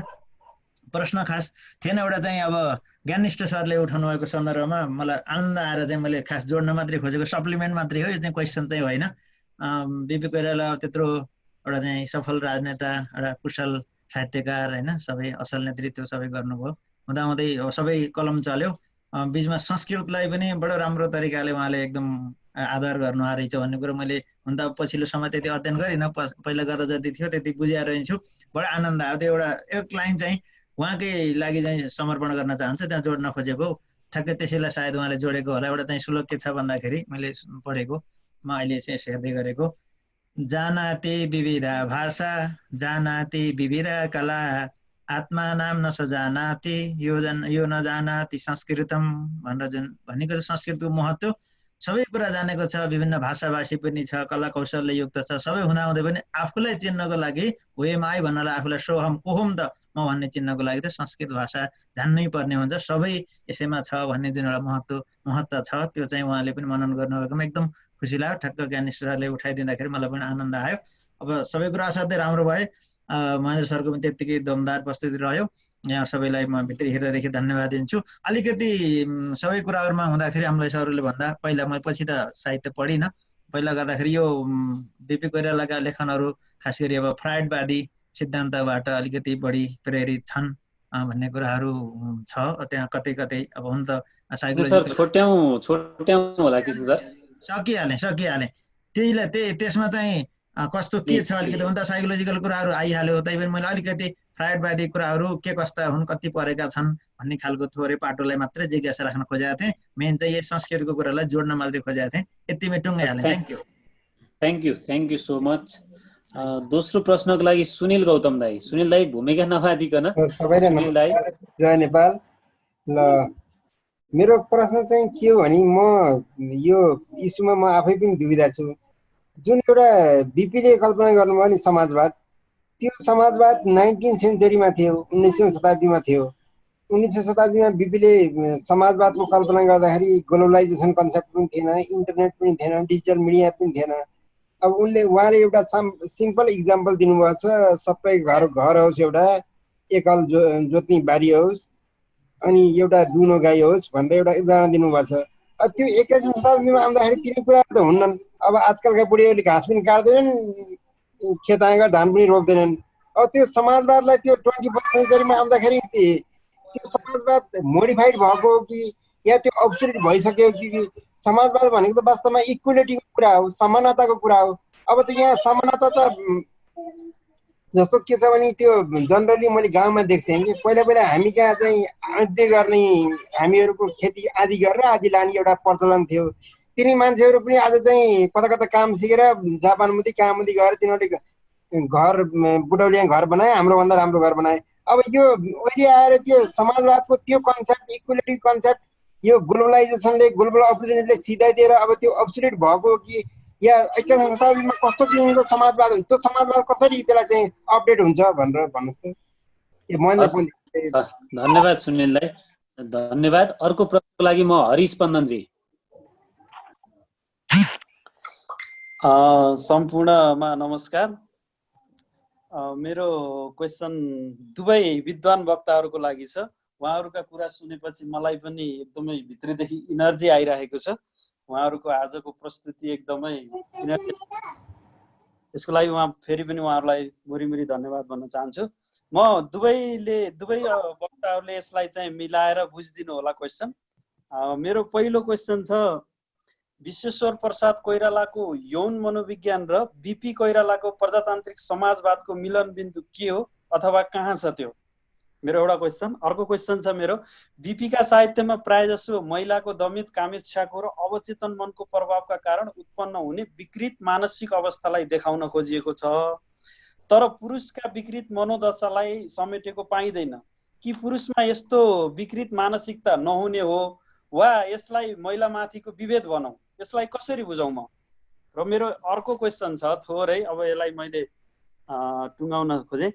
बिपीका साहित्यमा अवचेतन मन र त्यसका प्रभावले मानिसमा देखा पर्ने क्रियाकलाप र दमित यौन इच्छाका कारण मानिसमा विकृत मानसिकता बन्ने र त्यसको पूर्तिका लागि मानिसले असामान्य गतिविधि गर्ने पात्र र प्रवृत्तिको बढी प्रयोग भएको पाइन्छ।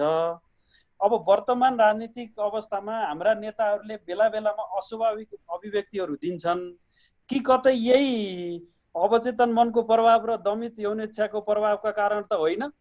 मेरो यति क्वेसन हो। Thank you. धन्यवाद हरिजी। त्यसपछि हाम्रो हरिजी चाहिँ म यहाँहरूलाई जानकारी गराउँ, हरिजी हाम्रो म्यान अफ क्वेसन्स हो, जस्तो म्यान अफ दि म्याच भने जस्तो उहाँले हरेक पटक बुलेट प्रश्नहरू राख्नुहुन्छ र सधैँ राख्नुहुन्छ, फेरि हरेक विषयमा राख्नुहुन्छ। म तपाईँलाई यो जानकारी गराउन रहर लाग्यो। युवराज चन्द ठकुरी अन्तिम प्रश्नको लागि। युवराज सर, तपाईँले ह्यान्ड रेज गर्नुभएको थियो, पक्कै प्रश्नकै लागि होला।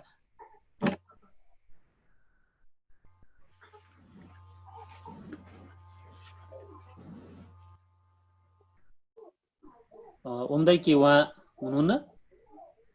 युवराज सर हुनुहुन्छ? एनिवे उहाँको प्रश्न आएन। म यहाँहरू सबैलाई जानकारी गरौँ, हाम्रो विपद व्यवस्थापन समितिका संयोजक, हाम्रो यस कार्यक्रमका संयोजक युवराज शर्मा कणेल आज विपदकै कामको सिलसिलामा बाहिर हुनुभएको कारणले उपस्थित हुन सक्नु भएको छैन। उहाँले बिपी जयन्तीको अवसरमा यहाँहरू सबैलाई स्मरण पनि गर्नुभएको छ। बिपीको कार्यक्रममा सहभागी हुन नसकेको कुराको क्षमा प्रार्थी गर्नुभएको छ। म यहाँ सबैलाई यो कुरा जानकारी गराउन चाहेँ। र अघि उठेका प्रश्नहरूको बारेमा छोटकरीमा 4-5 मिनट नबढाइकन उत्तर गरिदिनु हुन पहिला ज्ञानिष्ठ सरलाई अनुरोध गरेँ, त्यसपछि महेन्द्र सरलाई। हजुर नमस्कार यहाँहरू सबै श्रोतालाई फेरि पनि नमस्कार।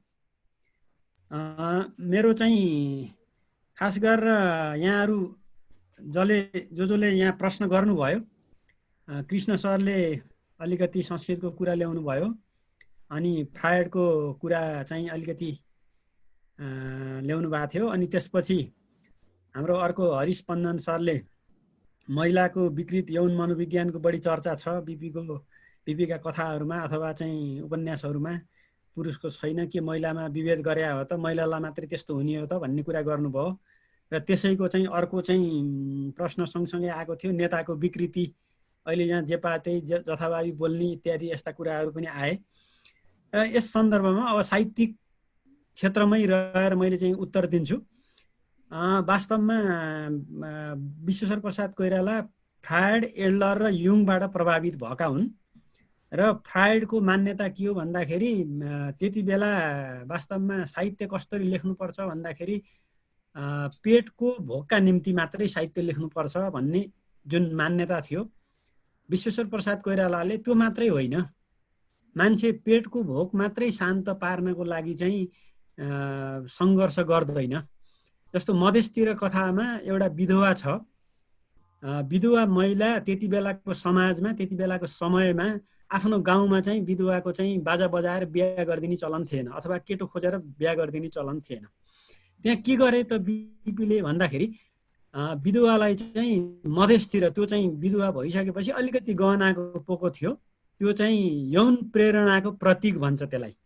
त्यो पोको बोकेर विधवा मधेसतिर लागेकी छन् र त्यहाँ चाहिँ बाटामा चाहिँ आकाशको छानामुनि भनेको छ, त्यहाँ आकाशको छानामुनि चाहिँ बास बस्दाखेरि त्यो गोरे भन्ने पात्रले, अब गोरे भन्ने पात्र विधवालाई चाहिँ मधेसमा गएर त्यही गहनाले चाहिँ अलिकति जग्गा किन्छु अनि त्यसपछि बिहा गर्छु, छोराछोरी हुन्छन्। अब गाउँबाट मधेसतिर गएपछि त मान्छेले थाहा पनि पाउन्नन्। त्यतिसम्म विश्वेश्वर प्रसाद कोइरालाले त्यो समयमा त्यतिसम्म चाहिँ गर्नुभयो। अनि त्यसपछि जब त्यो गहनाको पोको फेरि गोरे फेरि कस्तो भन्दाखेरि उनीहरू फेरि खान नपाएका छन्, आर्थिक रूपले चाहिँ विपन्न छन्, बिचरा साँझ बिहान खान पाएका छैनन्। अनि विधवाले गोरेलाई देखेर अलि राम्रो पनि मानेकी छ, त्यो चाहिँ खानेकुरा चाहिँ चिउरा अब हामीले चाहिँ गुण भन्छौँ, त्यहाँ चाहिँ चाकु भनेको छ हो, त्यो अलिक बढी दिएकी पनि छ। बिहान उठ्दाखेरि त त्यही लिएर टाप कसेपछि अनि अवस्था स्थिति त्यो अवस्थामा गएको छ। विश्वेश्वर प्रसाद कोइरालाको चाहिँ साहित्यिक लेखनको खास गरेर चाहिँ कथा लेखनको मूल विषय भनेको चाहिँ फ्रायडवादी चिन्तनबाट प्रभावित उनी हुन् र फ्रायडका सिद्धान्त र मान्यताबाट चाहिँ उनी प्रभावित छन्। अब यहाँ फ्रायडको बारेमा मैले भन्न थालेँ भने फेरि अर्को 1 घन्टा लाग्छ। म एकदम समयको चाहिँ एकदम पालना गर्ने मान्छे भएको हुनाले म चाहिँ अमृतजीले मलाई भन्नु होला अहिले उत्तर दिने क्रममा चाहिँ। अनि अर्को प्रश्न आएको थियो, खालि महिलाका मात्रै विकृति विसङ्गति, महिलाकै मात्रै असामान्य यौन मनोविज्ञानका कुराहरू छन् भन्ने जुन कुरा आएको थियो त्यो होइन। पुरुषका पनि यति धेरै विकृति चाहिँ विश्वेश्वर प्रसाद कोइरालाले चाहिँ त्यहाँ लेख्नु भएको छ। तपाईँले चाहिँ हरिदत्त भन्ने कथा पढ्नुहोस् एकचोटि। हरिदत्त कथामा त बिचरा हरिदत्त त्यो आफूले प्रेम गरेकी चाहिँ पार्वती भन्ने चाहिँ मपात्रकी नोकर्नीकी छोरी हुन्छ। उसले त्यो पार्वतीलाई नपाइसकेपछि अन्तिममा चाहिँ उसले पारु चिया कम्पनी नै खोल्छ, तर त्यसबाट पनि ऊ असफल हुन्छ, सफल हुँदैन। र आफ्नो प्रेमको जुन त्यो चाहिँ प्राप्त गर्न नसकेपछि त्यसको चाहिँ कसरी क्षतिपूर्ति गर्ने त भन्दाखेरि त्यो अवस्थाबाट गरेको छ। अर्को रामनाथ भन्ने पात्र पनि त्यस्तै अवस्थामा गएको छ। त्यस्ता किसिमका पुरुष यौन असामान्य मनोवैज्ञानिक पात्रहरू पनि छन्। तर तपाईँले भने जस्तै पुरुषका तुलनामा नारी चाहिँ बढी त्यो अवस्थामा छन्। जस्तो पवित्रा कथामा पवित्रा अलिकति विकलाङ्ग अवस्थामा छ, तर त्यो भइसके पनि ऊ भान्सेको चाहिँ ठाउँ त पाकी छ। तर त्यहाँको चाहिँ उसले मालिकले चाहिँ बिहा गरिसकेपछि अब त म त भान्से मात्रै हो, अब त्यो पनि मेरो चाहिँ ठाउँ छैन, अब मेरो चाहिँ पैसा दिनुहोस् आजसम्मको भनेर पैसा मागेर उसले त्यो पैसाले त्यो चाहिँ नयाँ ल्याएकी दुलैलाई गहना किनिदिन्छ क्या सबै, त्यो आफ्नो चाहिँ इच्छा परिपूर्ति गर्नको लागि। यस्ता किसिमका त्यसो भएको हुनाले पुरुषका पनि यौन असामान्य मनोवैज्ञानिक पुरुष पात्र पनि छन्, यौन असामान्य स्त्री मनोवैज्ञानिक कथाहरू पनि छन्, सामान्य मनोवैज्ञानिक पनि छन्, असामान्य मनोवैज्ञानिक पनि छन्। कुनैमा यौनेतर मनोविज्ञान पनि छ। जस्तो दोषी चस्मामा कुनै किसिमको यौन मनोविज्ञानको कुरा छैन, एक रात कथामा कुनै किसिमको यौन मनोविज्ञानको कुरा छैन, त्यहाँ देश र प्रजातन्त्रको लागि समर्पित युवाको कथा छ। यस्तो किसिमको छ। र अर्को कुरा चाहिँ नेताको विकृत मनस्थिति, विकृत मानसिकताको कुरा छ। अब मान्छे बालक र बुढो एउटा चाहिँ उमेर तह पार गरिसकेपछि एउटै हो भन्छन् नि। जब मान्छे चाहिँ के हुन्छ त भन्दाखेरि अब अहिले चाहिँ कतिपय उमेरले अरू हिसाबले हरेक दृष्टिले चाहिँ एउटा तहमा पुगिसकेका मान्छेहरू अब म जे बोले पनि हुन्छ भन्ने होस नपाएर पनि बोलेका हुन्छन्। त्यो किसिमको परिस्थिति पनि हुन्छ। अनि जब आफूलाई चाहिँ हरेक दृष्टिबाट चाहिँ तल पार्न खोज्छ नि, जस्तो अहिले हाम्रो चाहिँ सन्दर्भमा त्यही त भएको छ नि। अब दुइटै पद छोड भनेपछि यो चाहिँ बुढेसकालमा मर्ने बेलामा दुइटै पद छोड भनेपछि छोड्छ मान्छेले, राजनीति गरेर त्यस्तो तिगडम गरेर पाएको चिज छोड्दैन नि, बरु मर्ला तर छोड्नेवाला छैन। त्यो पनि एउटा चाहिँ त्यो आफूलाई सहन नसक्ने त्यो एक किसिमको मनोविज्ञान हो। अब त्यो किसिमको मनोविज्ञानबाट टाढा रहनुपर्छ। त विश्वेश्वर प्रसाद कोइरालाले यस्तै किसिमको चाहिँ मानसिक चित्रणको चाहिँ मान्छेको अन्तर्तहको चित्रण गर्ने काम गर्नुभएको छ। र यो कुरा चाहिँ अब हो कि होइन त, एउटा मान्छे बौलाएको छ भने त्यसलाई बिहा गरेपछि ठिक हुन्छ भन्छन् नि हाम्रो समाजमा पनि। त्यो के हो त? अब यहाँहरूले पनि विश्लेषण गर्न सकिने कुरा छ। र एकचोटि बिपीका जेल जर्नल, आत्मवृत्तान्त अनि उनका कथाहरू, श्वेत भैरवी, एक रात के अरे श्वेत भैरवी अनि दोषी चस्मा, यिनी एकचोटि अध्ययन पनि गर्नुहोस्। एकचोटि होइन दुईचोटि गर्दाखेरि अझै नयाँ कुराहरू हामीले पत्ता लगाउन सकिन्छ। हुन त अब आजबाट लकडाउन खुलो भन्छन्, तै पनि हामीले अझै पनि त्यसलाई अलिकति व्यवस्थित गरेर मिलाएर हामीले पढ्यौँ भने, अलिकति छलफल यस्तै गरी गऱ्यौँ भनेदेखि हामीले अझै कुराहरू पत्ता लगाउँछौँ। धन्यवाद अमृतजी। धेरै धेरै धन्यवाद। कस्तो पङ्क्चुअल। मैले अब धन्यवाद भनौँ कि भने तपाईँले ठ्याक्कै रोक्नुहोस्। Thank you so much for wonderful insight.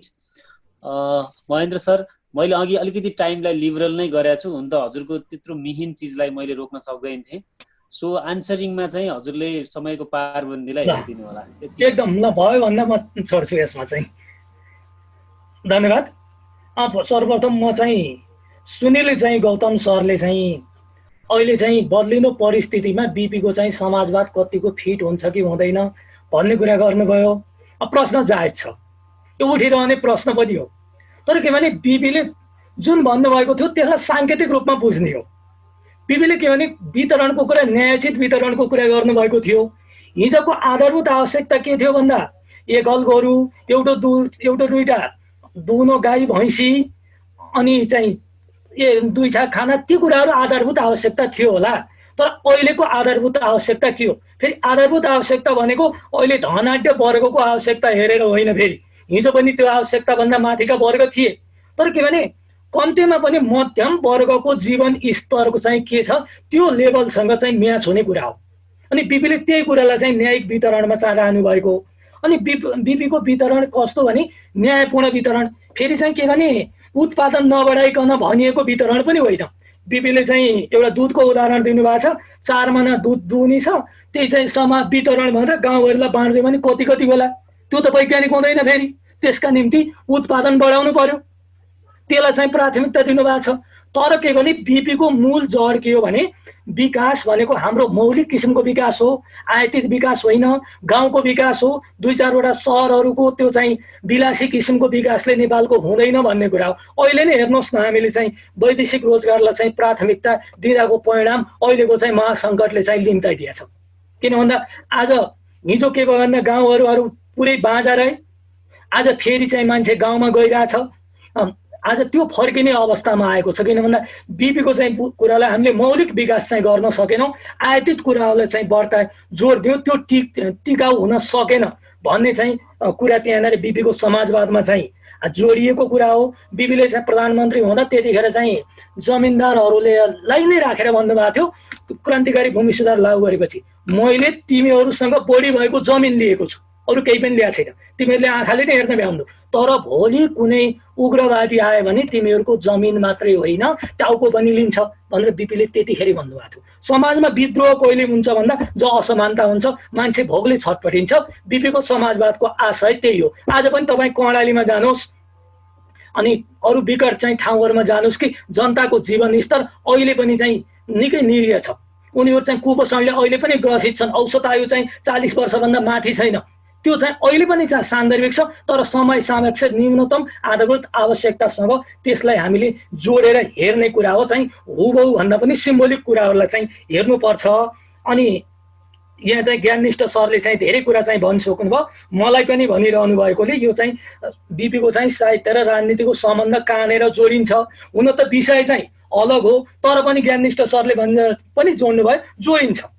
किन भन्दा बिपीले चाहिँ लेखेका विचारहरू मानवतावादमा केन्द्रित छन्। बिपीमा चाहिँ प्रजातन्त्रको कुरा गर्नुभएको छ, त्यो स्वतन्त्रताको कुरा हो। साहित्यमा व्यक्ति स्वतन्त्रताको कुरा गरिएको छ। अनि मानिस चाहिँ ठुलो होइन असल बन्ने आचरणमा रहने कुरा राजनीतिमा पनि आउँछ, त्यो साहित्यमा पनि त्यही भनिएको छ। अनि ठुलो मानिस नै हो, मानिस देवता बन्ने नाममा के अरे मानिस देवता बन्न खोज्यो भने तानाशाह बन्छ भन्ने अर्थ पनि त्यहाँनिर चाहिँ राजनीतिसँग जोडिएर आउँछ। कि बिपीको चाहिँ राजनीति र साहित्य विशुद्ध अलग हुँदै होइन। किन भन्दा राजनीतिक बिपी नभएको साहित्यिक बिपी पनि हामीले पाउन गाह्रो थियो। किन भन्दा अधिकांश कृति हामीले जेलमै चाहिँ प्राप्त गरेका छौँ। तर के भने मार्क्सवादीहरूले भने जस्तो बिपीका कृति पढेर मान्छे चाहिँ आन्दोलनमा होमिहाल्ने, नेपाली काङ्ग्रेसको सदस्यता लिइहाल्ने, पार्टमा भने बिपीको साहित्य छैन। बिपीले चाहिँ कलालाई कलाकै रूपमा हेर्नु भएको छ, नाराको रूपमा चाहिँ छैन। हस्त धन्यवाद। धन्यवाद महेन्द्र सर, वन्डरफुल इन्साइटको लागि। अब म कार्यक्रमको करिब अन्त्यतिर छु। हामीसँग नेपाली कङ्ग्रेसका गुल्मीका नेता, एकदमै सिनियर लिडर, नेभी सङ्घको पनि चाहिँ सिनियर लिडर, त्यो बेलाको आफ्नो पालाको, अहिले पनि सबैजनाले सधैँ स्मरण गर्ने हामी सबैका सम्मानित व्यक्तित्व आज आदरणीय रवि गेवाली दाई हाम्रो कार्यक्रममा उपस्थित हुनुहुन्छ। समय घर्किँदैछ रवि दाई, तैपनि हजुरका 2 शब्द नराखिकन कार्यक्रम टुङ्ग्याउन मन लागेन। दाईले हामी सबैलाई शुभेच्छा, बिपीलाई स्मरण गरेर 2-3 मिनटभित्रै कृपया नबढाइकन कार्यक्रमलाई छोटो सम्बोधन गरिदिन अनुरोध गर्छु रवि दाई। आज मेरो यसरी समग्रमा साथीहरूसँग सामूहिक रूपमा पहिलो भेट हो। यो अत्यन्तै रोचक बिपी महामानव बिपी कोइरालालाई स्मरण गर्दै उहाँको साहित्यिक कृतिहरू, उहाँको राजनीतिको बारेमा जुन विस्तृत रूपमा साथीहरूले, विद्वान साथीहरूले व्याख्यान गर्नुभयो, अत्यन्तै खुसी लाग्यो। आज नेपाली कङ्ग्रेस बिपीको मूल मर्म र भावना विपरीत जानको परिणाम आज काङ्ग्रेसको यो हविगत मैले अनुभव गरेको छु। यसर्थ सबै साथीहरूलाई बिपीको विचारबाट जो पृथक हिँडिरहेका, बिपीको आदर्शलाई लत्याएर हिँडिरहेका साथीहरूलाई एकताबद्ध हिसाबले बिपीको मूल लाइनमा ल्याउनको लागि सबै साथीहरूले कसरत गरौँ। किनभने आफ्नो काङ्ग्रेसको एजेन्डा छोडेर वामपन्थीहरूको एजेन्डा स्वीकार गर्दाखेरि आज सबैको मनोबल गिरेको छ। काङ्ग्रेस आफ्नो मूल नीति विपरीत गएको छ। म साथीहरूलाई आग्रह गर्न चाहन्छु, सबैले जो यो गुल्मी काङ्ग्रेसले यो राम्रो प्रयास गरेको छ, विवाद व्यवस्थापनको राम्रो छ, अत्यन्तै खुसी लागेको छ। यस्ता सत्प्रयासहरू हुँदै जाउन् र यसबाट सङ्गठन र काङ्ग्रेसको आदर्श स्थापित गर्नको लागि हामी सक्षम हुनेछौँ। जय नेपाल। मैले छोटो भनेको, हजुरले प्रत्युत्तरमा अझै छोटो गरिदिए जस्तो लाग्छ। थ्याङ्क यू सो मच दाइको वन्डरफुल भोइसको लागि।